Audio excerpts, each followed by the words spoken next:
Travel Himachal. आज हम आए हैं डिस्ट्रिक्ट मंडी, जहाँ पे लगा है इंटरनेशनल शिवरात्रि फेस्टिवल, जो हर साल यहाँ शिवरात्रि के दिन से शुरू होता है और 7 दिन तक ये फेस्टिवल यहाँ मनाया जाता है। तो आज हम इस फेस्टिवल की पूरी हिस्ट्री आपको बताएंगे कि कब, क्यों और किसने इसको शुरू किया था और कितने सालों से इसे ऐसे ही लगातार मनाया जा रहा है। और ये जो मंडी है, ये हिमाचल प्रदेश की सांस्कृतिक राजधानी के रूप में भी इसको जाना जाता है। तो चलिए करते हैं फिर आज का वीडियो शुरू। अगर आपको ये वीडियो अच्छी लगती है तो इसे लाइक कीजिएगा, शेयर कीजिएगा और हमारे चैनल को सब्सक्राइब जरूर कीजिएगा जो हमारे न्यू व्यूअर्स हैं। तो चलिए। तो यहाँ लग चुके हैं मेले में पंडाल, और जहाँ इस टाइम मैं खड़ी हूँ ये मेले की एंट्रेंस है, जहाँ पे यहाँ नीचे आपको दिखेगा पुलिस वाले प्रॉपर हैंड सैनिटाइजेशन और थर्मल स्क्रीनिंग के बाद ही लोगों को एंट्री दे रहे हैं। तो हिमाचल सरकार ने यहाँ काफ़ी अच्छे इंतज़ाम किए हैं और काफ़ी फैसिलिटीज़ भी लोगों को दी हैं। और ये सामने जो पंडाल लगा है जहाँ इस टाइम मैं खड़ी हूँ, यहाँ हिमाचली और हिमाचल से बाहर से आए हुए कलाकारों की लाइव परफॉर्मेंस देखने को मिलती हैं। तो लोगों ने अभी से यहाँ बैठना शुरू कर दिया है ताकि, क्योंकि बाद में यहाँ जगह कम पड़ जाती है। तो अब हम चलेंगे ऐतिहासिक पड्डल मैदान की तरफ और बीच में छोटी सी हिमाचली संस्कृति की एक झलक। जो ये पार्ट है ये मुझे तो बहुत पसंद है इस फेस्टिवल का। तो अभी हम चलेंगे पड्डल मैदान की तरफ, वहाँ हम करेंगे देवी देवताओं के दर्शन और साथ में मैं आपको इस फेस्टिवल की या इस मेले की हिस्ट्री भी बताऊंगी।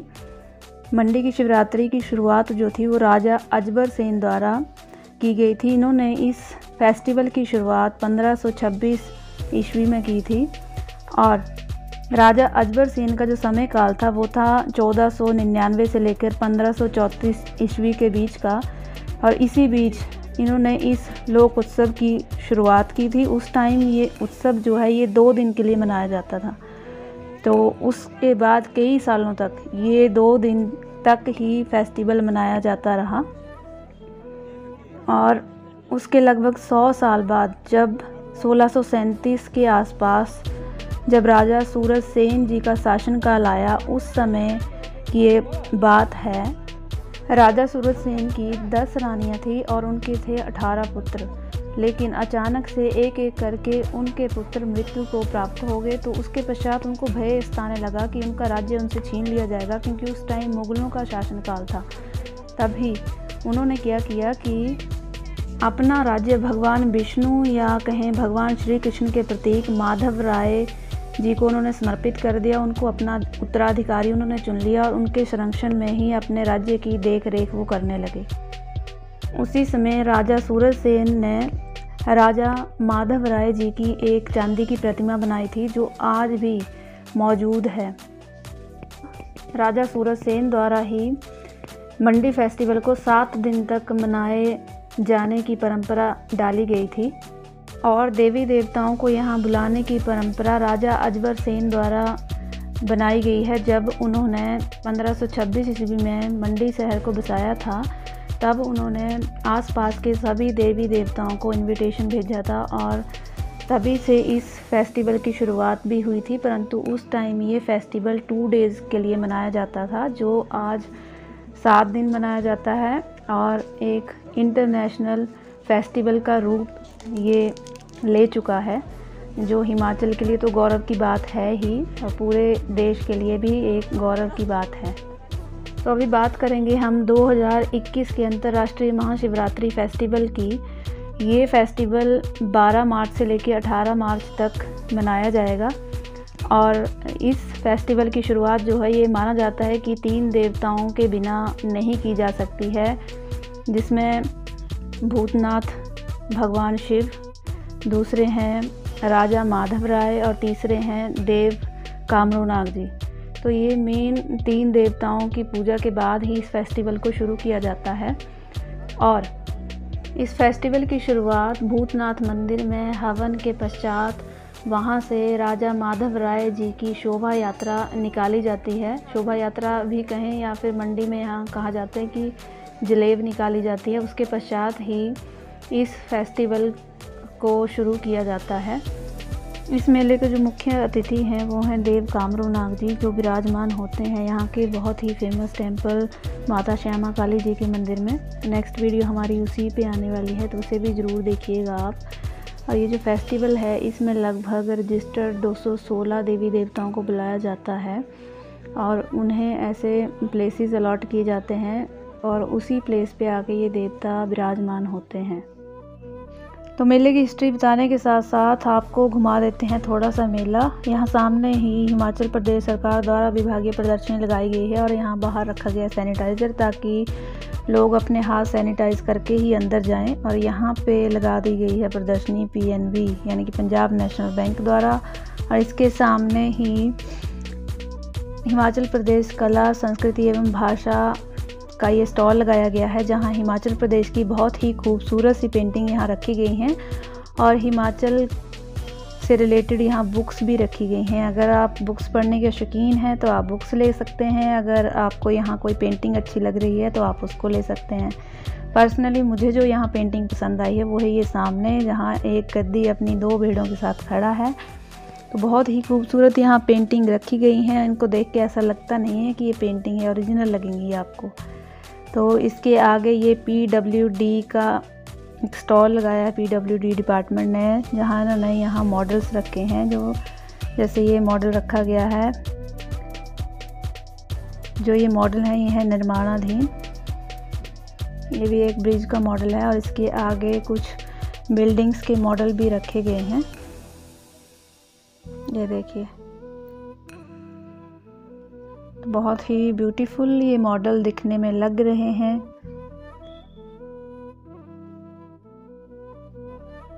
यह है संस्कृति सदन कंगणी धार मंडी। इसके आगे है कल्याण विभाग द्वारा लगाई गई प्रदर्शनी।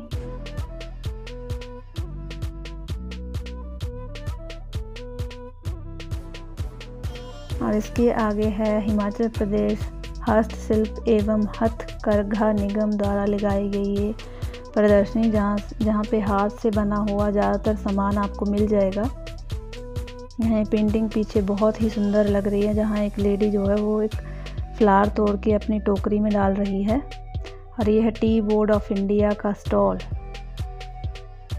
अब आ चुके हैं हम प्रदर्शनी से बाहर। इसके साथ में ही लगा हुआ है सरस मेला, जो है 12 मार्च से 21 मार्च तक यहाँ लगेगा। तो चलिए अब अंदर जाके देखते हैं कि क्या क्या इस मेले में है। तो सरस मेलों का आयोजन भारत सरकार द्वारा करवाया जाता है और यहाँ आपको हिमाचल से ही नहीं बल्कि ऑल ओवर इंडिया से इस मेले में लोग पार्ट लेते हैं और अपने यहाँ की स्पेशलिटी लोग साथ में लेके आते हैं। जैसे यहाँ आगे मुझे फुलकारी दिख रही है, तो ये पंजाब का स्टॉल होगा, क्योंकि पंजाब की स्पेशलिटी है फुलकारी। इधर ये हिमाचल का स्टॉल है, जहाँ पे हमें कुल्लू शॉल्स वगैरह दिख रही हैं। तो इसी तरह से सरस मेले में स्टॉल लगाए जाते हैं, जहाँ पे आपको जगह जगह मतलब ऑल ओवर इंडिया की स्पेशलिटी आपको इस मेले में मिल जाएगी। जैसे ये रंगोली कला केंद्र है, अगर आप रंगोली बनाने के शौकीन हैं तो आपको यहाँ पे हर सामान मिल जाएगा, हर प्रकार का डिज़ाइन मिल जाएगा। तो मेला घूमने के पश्चात भैया अब हमें लग चुकी है भूख, तो अभी हम चलते हैं कुछ खाने पीने के लिए, देखते हैं यहाँ आसपास क्या मिलता है हमें। तो ये हम आ चुके हैं सिद्धू कॉर्नर, जो है भूंतर से, कुल्लू से, और ये स्पेशलिटी है कुल्लू की। तो अगर आप यहाँ आते हैं तो इसे ज़रूर ट्राई कीजिएगा, बहुत ही टेस्टी होता है, देसी घी के साथ इसको खाया जाता है। और अगर बात करें मंडी की लोकल डिश की, तो यहाँ पे कचौरी मिलती है जो बहुत ही टेस्टी है और फेमस भी है और मंडी की पहचान भी है। तो अगर आप मंडी आएँ तो एक बार कचौरी ज़रूर टेस्ट करें। तो अभी चलते हैं मेले के आगे वाले हिस्से में, जहाँ यशिका और ईशानी मिक्की माउस के ऊपर मज़े कर रही हैं। और इसके साथ ही यहाँ एक आकर्षण का केंद्र और है बच्चों के लिए। ये है छोटा सा स्विमिंग पूल जिसमें बच्चे ले रहे हैं मज़े। तो बच्चों के लिए तो यहाँ बहुत कुछ है और बच्चे यहाँ बहुत एंजॉय करते हैं आके। तो इस मेले में आकर्षण का केंद्र और भी है एक, जो ये है, जिसे बोला जाता है मौत का कुआं।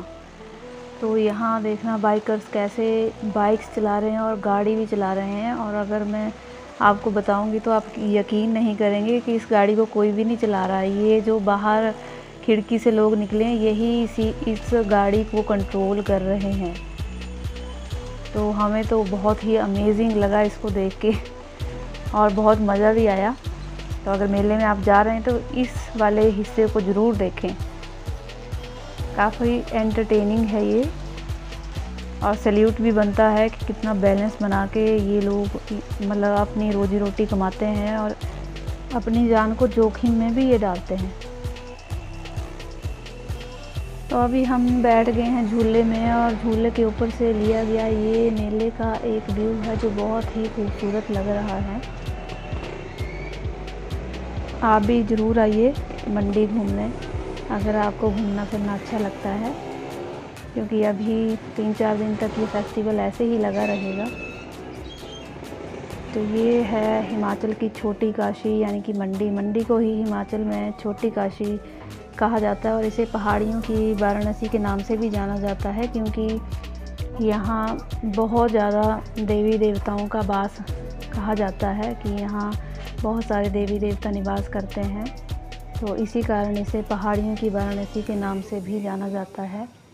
और ये मेला जो है इसमें इंडिया से ही नहीं बल्कि विदेशों से भी लोग आते हैं। आप भी ज़रूर आइए इस महोत्सव में।